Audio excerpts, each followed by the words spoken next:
Bonjour, alors dans cette vidéo, je vais vous parler de géopolitique, de relations entre l'Europe et les États-Unis et des espoirs que j'ai de changements dans le bon sens à long terme à cause de l'évolution à venir de ces relations. Bon, ça ne va pas se passer sans douleur avant, mais il y a, à mon avis, un réel espoir sur le long terme pour le continent européen. Alors, la situation actuelle, évidemment, vous la connaissez déjà. On a une Europe qui décline sous le poids d'une politique énergétique complètement stupide, et évidemment catastrophique, notamment en Allemagne, mais pas seulement en Allemagne, hein. Il y a toutes les lubies de taxes carbone, etc. L'immigration subie de bas niveau qui entraîne des coûts supplémentaires, qui entraîne une décohésion sociale, et puis des élites collectivistes incompétentes, en fait, qui sont restées accrochées à une idéologie universaliste qui était valable après la Seconde Guerre mondiale et qui, 70 ans après, n'est plus du tout adapté au monde que nous connaissons en ce moment. Alors, on commence par l'électricité et la politique énergétique. Vous voyez ici les prix de l'énergie sur les principaux pays européens, donc énergie, électricité industrielle, comparée à la Chine, aux États-Unis et à l'Inde, par exemple. Donc, évidemment, on est largement décroché dans la compétition. Le prix de l'électricité pour les grandes entreprises, en fait, dans de nombreux pays européens, on était encore à peu près compétitif avant le déclenchement du conflit Russie-Ukraine, principalement grâce au gaz russe. Et puis, depuis qu'il y a ce conflit, ça se dégrade quand même sensiblement. Et il suffirait d'une nouvelle flambée des prix de l'énergie pour qu'on repasse, qu'on retrouve les conditions de 2022-2023, où l'Europe était extrêmement handicapée par rapport au reste du monde. Donc voilà pour les coûts de l'énergie. Le coût de l'immigration de bas niveau, je vous renvoie aux travaux de Mark Vanguard sur X ou sur son site personnel. Vous voyez ici les contributions fiscales selon l'âge de différentes catégories de population au Danemark, mais c'est pareil à peu près dans l'ensemble des pays européens.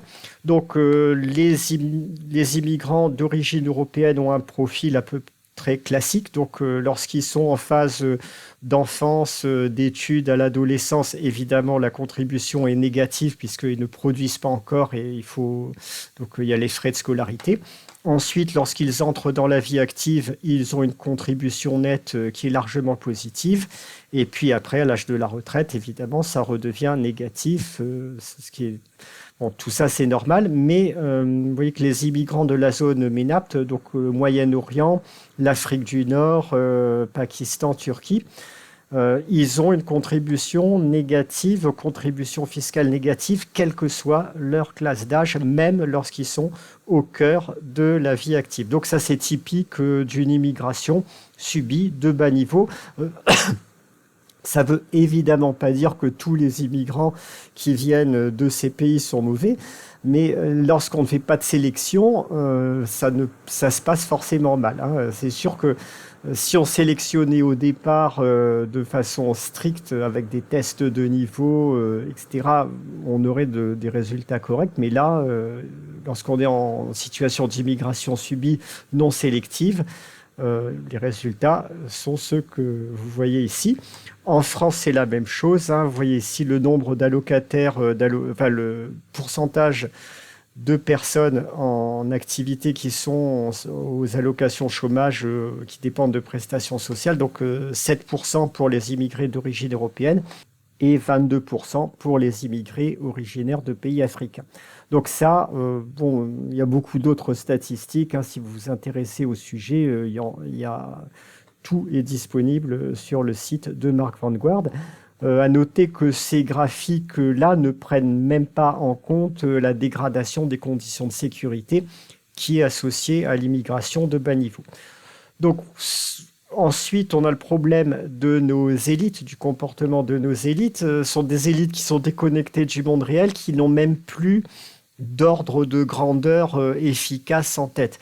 Je vous donne l'exemple de Jean-Noël Barrot. C'est quand même quelqu'un qui, a priori, a fait des études sérieuses en économie, hein. Il a fait HEC, il a fait le MIT, il a des thèses de recherche en économie, etc., sur la gestion d'entreprise. Et après, il vous pond des messages sur X où il dit historique, l'Europe s'accorde sur un emprunt commun, 90 milliards d'euros, nous prenons notre destin en main. Donc, on a vraiment l'impression qu'il croit que ces 90 milliards vont changer la donne.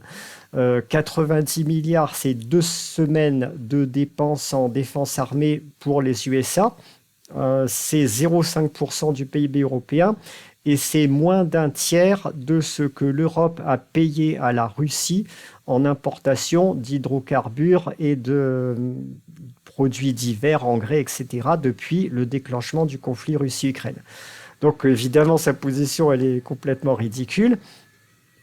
Mais je pense qu'il est sincère en racontant ça. Il croit vraiment à ce qu'il raconte. En fait, les élites européennes, elles me font penser à cette vidéo.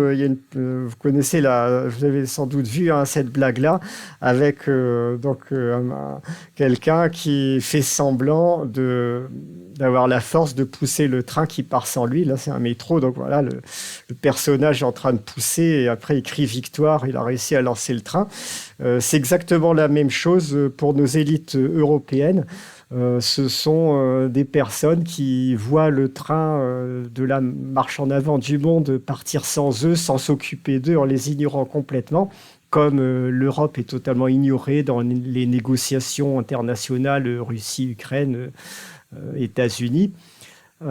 Mais ils veulent quand même montrer au reste du monde que ce sont eux les plus forts qui tirent quand même les ficelles. Donc voilà, l'élite européenne est exactement comme le personnage central de cette vidéo aujourd'hui. Donc ils n'ont aucune notion des ordres de grandeur. Alors qu'est-ce que ça donne ? Ça donne un déclassement de l'Europe en part de PIB mondial depuis à peu près le début des années 2010. C'est là que vraiment le décrochage s'est fait. Les États-Unis reprennent leur marche en avant, donc gagnent des parts de PIB mondial pendant que l'Europe continue sur sa voie déclinante des décennies passées. La Chine augmente bien sûr, même si elle plafonne un peu sur les dernières années. Et puis l'Inde est encore toute petite en PIB nominal, mais elle monte. Et lorsqu'on regarde en parité de pouvoir d'achat, vous voyez que la part de l'Inde devient beaucoup plus significative. On est déjà à pas loin de 10% du PIB mondial. Et à ce rythme-là, d'ici 10-15 ans, l'Inde aurait rattrapé l'Union européenne. En termes de production électrique aussi, c'est un enjeu fondamental parce que on a le développement de l'intelligence artificielle, donc on a des besoins énergétiques associés à ces nouvelles technologies qui sont centraux. Vous voyez que la Chine a un avantage énorme pour l'instant en termes de production électrique, que les États-Unis augmentent tout doucement, mais ils ne sont pas du tout capables de suivre le rythme. Et l'Union européenne décline lentement, alors que l'Inde, par contre, progresse assez fortement.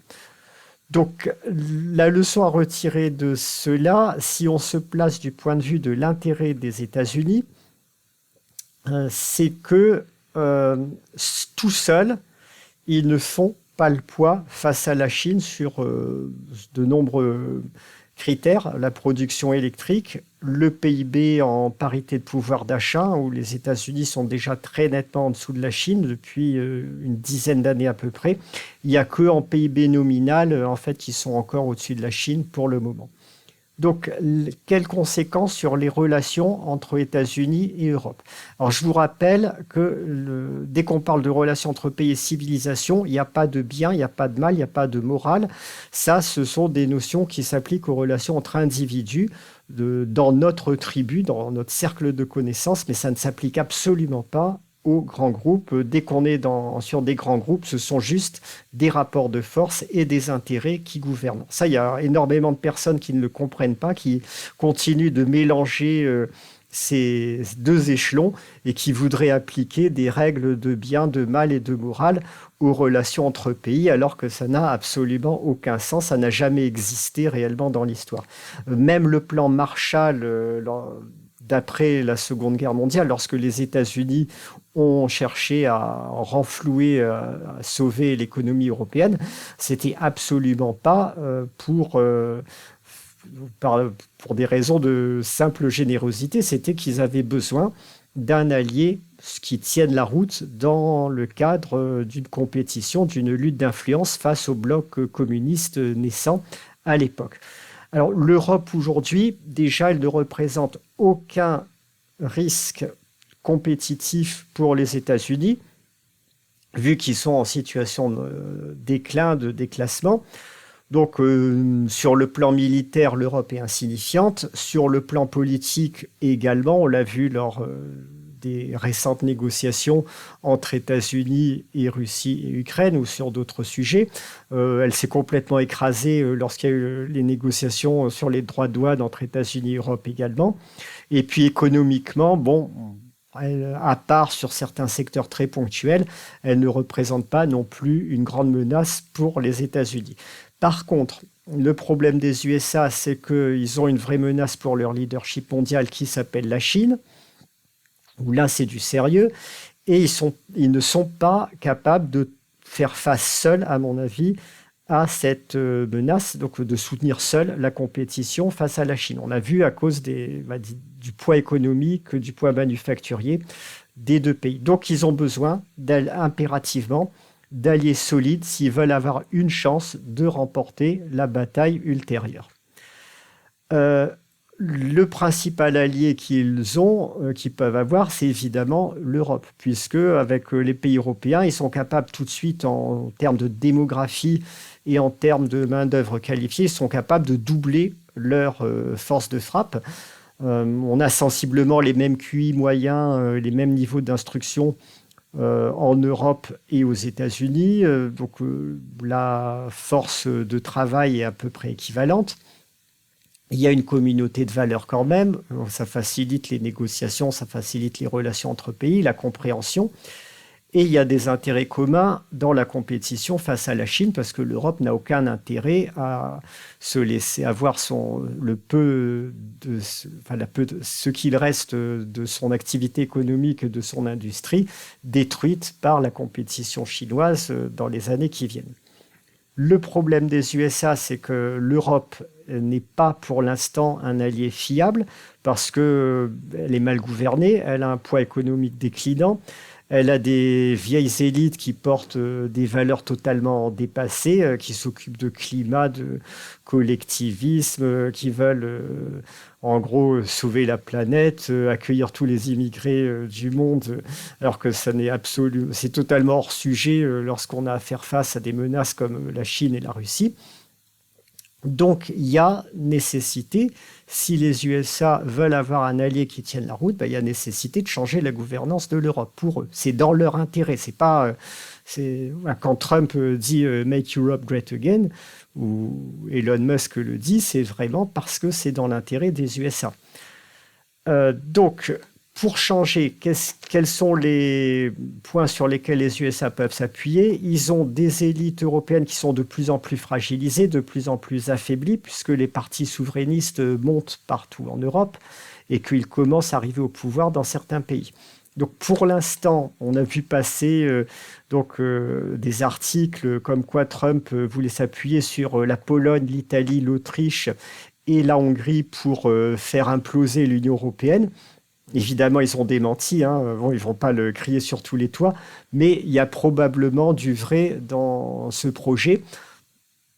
Peut-être pas seulement ces 4 pays, mais ils veulent certainement renverser la gouvernance européenne actuelle. Donc ils peuvent s'appuyer sur ces 4 pays, Pologne, Italie, Autriche et Hongrie bien sûr, mais ils peuvent aussi s'appuyer sur presque toute l'Europe de l'Est et peut-être prochainement, si les gouvernements basculent dans certains pays d'Europe de l'Ouest, ils pourront s'appuyer sur d'autres pays d'Europe de l'Ouest et à la fin, il y aura un poids suffisant peut-être pour faire basculer les choses.